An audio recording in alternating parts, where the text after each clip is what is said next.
if you want to create the life that you want this year, you need to work hard. One thing with me is I don't follow everybody. I follow you if you can give me value. Where do you see yourself in the next 5 years? You have to leave that circle. Be in an environment where positivity thrives. You're watching skits, you're laughing. At the end of 6 hours, you haven't even learned one thing. I mean, Dreaming Big is free of charge, for goodness sake. Hello, if you're new on this channel, my name is Chisom. I make tech videos, I document my 20s on this channel, and I also make self-development videos. This is a very different video, quite different from what I usually make. I'm making this video on the last day of February, and it also means that we're almost rounding up the first quarter of 2024, so this is the best time to drop this video. You're probably watching this video and you have been reiterating over the years, you're not really setting goals that you're achieving, you're feeling down about yourself.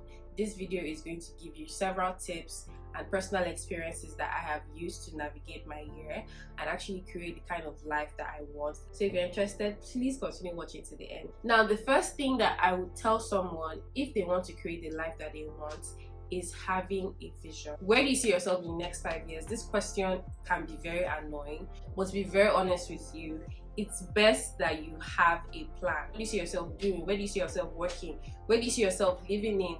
Where do you see yourself in terms of like your finances, your relationships? One thing about me is I will always dream big. I'll give you a little bit of backstory.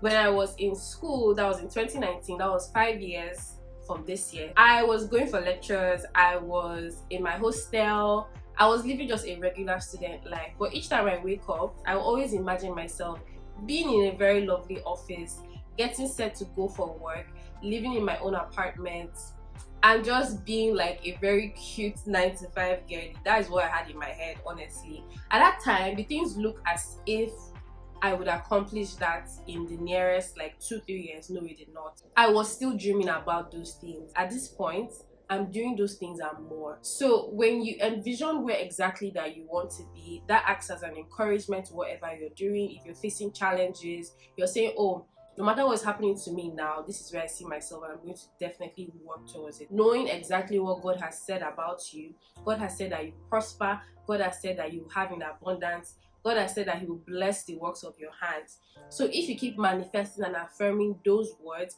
along with the vision that you're having in your head, what will stop it from not working? So keep manifesting it, keep envisioning it till it sticks. When something sticks in your subconscious, you are not defined by the challenges that you're going through at a certain moment, but you're just having a motivation in your head. The next thing that you want to do is creating a plan. No matter how you manifest and affirm certain things, if you don't have a plan put in place, these things will not work. It's not magic. Habakkuk chapter 2 verse 2. I'm doing Bible in 1 year, so if I'm putting Bible verses, don't be surprised. So Habakkuk chapter 2 verse 2 says, write down a vision, make it plain, and run with it. Write down exactly what you want to do. You want to get a job. How are you going to go about getting that job? You want to start a business. How are you going to go about starting that business? Are you meeting people that already have businesses? Are you meeting people that are already working in the company that you want to work in?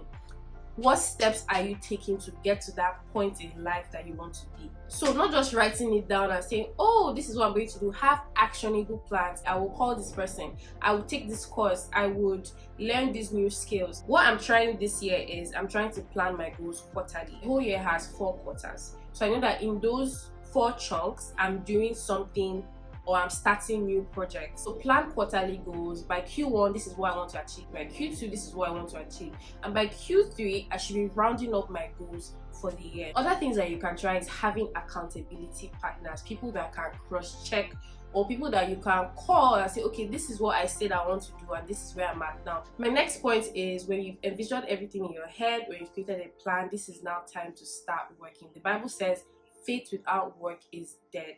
If you're not doing anything with your hands, you're not giving God an opportunity to bless whatever you're doing. If you want to create the life that you want this year, you need to work hard. Give your blessings a scenario to thrive in.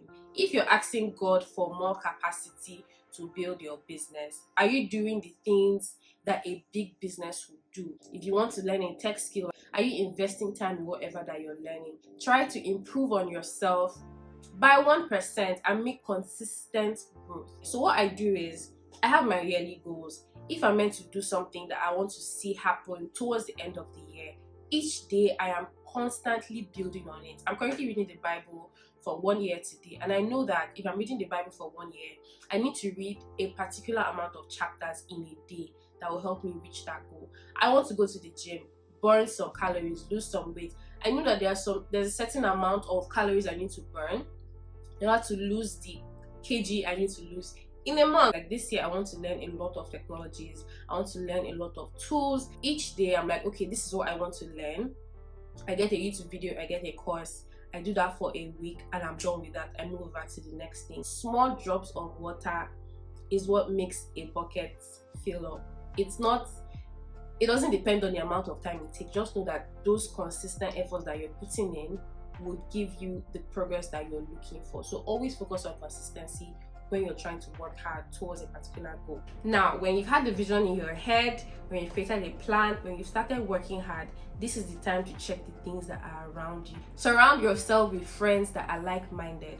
Surround yourself with resources or content on social media that can push you to become a better version of yourself. If you have friends that are always looking down on certain things, saying negative things, there are no jobs, this country is bad, even though we know that things are not so good now, but if you're always around people that are always coming from a place of negativity or scarcity, they're saying, oh, this won't work, I've tried it, don't bother, you have to leave that circle. You're fighting for yourself this year, you're fighting to become a better version of yourself. You have to leave that circle and be in a place or be in an environment where positivity thrives. And it's not just friendships, what you see on your phone. One thing with me is, I don't follow everybody. I follow you if you can give me value. I follow you if I can learn something from you. I'm very, very particular about the kind of things I see on my phone. Unfortunately, we spend more time on our phones than doing any other thing else. It's like a subconscious move. So I'm saying, if you're meant to spend time on your phone, you have to be seeing something that can add something to you, at least one thing.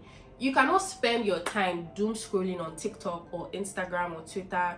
You're watching skits, you're laughing. At the end of 6 hours, you haven't even learned one thing. So try to purge out profiles, accounts, people that you're following that don't really add anything to you. If you're looking for comedy, you can follow a few accounts, but try to follow accounts that you can learn from.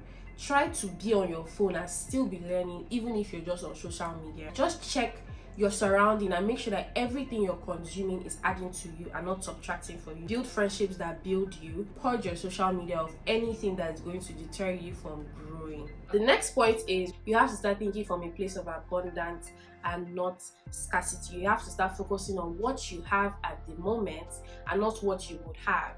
Now, we make a lot of mistakes with saying, oh, when I get this MacBook, I'm going to build better projects in my tech skills. I know some people have laptops now, no?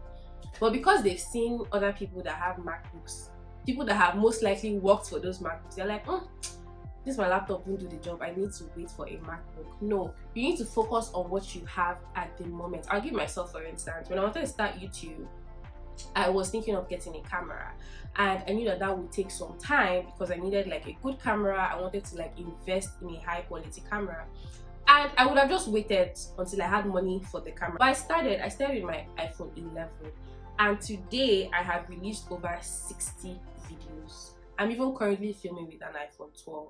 I have a tripod, I have ring lights. I went all out to get those things even though I didn't have a camera. So whatever you're doing, always think from a place of abundance and not scarcity. Oh, when I relocate from Nigeria, that's when I'm going to build my life. What if that time never comes? I know you have a very huge picture of what you want out of life in your head, but try to make do with what you have now till that time comes. The thing with being or waiting for the best time to come is because it steals from us. It has a way of taking away our happiness. Some people will see a glass and say it's half full, while some people will see a glass and say it's half empty. It's all about perception. Try to see the things that you have and make do with it. The parable of talents in the Bible, I'm going to be quoting the Bible a lot of times on this video because the Bible has some very sweet secrets that could actually help us build a better life. Parable of the talent says they gave some amount of talent to some people, they gave another one a small amount of talent, and that one went and buried it instead of like investing it into something else. So when God has given you something, don't look down on it, don't despise it, work with that thing And when he sees that you're faithful with that little thing he has given you, he will bless you with more. Oprah Winfrey once said, if you keep thinking of what you don't have, you will never have enough. And it's normal because we're human beings. Try to be grateful for the things that you have. Also, thinking from a place of abundance, try to train your mind to focus on possibilities. Try to have a can-do spirit. Don't say, oh, this thing is too hard for me, I can't do it, I'm not fit enough for this. People are saying there are no opportunities here, look for opportunities. Don't write yourself off that job before they write you off. So my last point, which is one of the most important points, the last point is love yourself. Cherish yourself. Wake up in the morning, look in the mirror, and manifest certain things to yourself. Even the Bible says it. Use your mouth to say good things about yourself. If you continue to look down on yourself, you can only achieve a certain amount of goals that you set for yourself this year. Don't look down on yourself. Don't compare yourself with anybody. Don't hate yourself. If things are not working out for you, don't say, oh, things are not always working out for me, I'm worthless, I don't know what I'm doing, other people are doing this, I'm still at this level in life. No. Always love yourself and speak good things about yourself, because one way or the other, those good things will definitely come to pass. Guys, this is the end of this video. I think this is the very first self-development video I'm making, and I really enjoyed making it, because sometimes I might be talking, but most of these things I need to remind myself about them constantly. So I'm really happy that I was able to make this video. I'm also really happy that I'm able to share this with my community, and I hope you guys love this video. If you love this video, please don't forget to give it a thumbs up. Please subscribe to my channel, guys, so we can grow this channel together, and I will see you in the next video. Bye.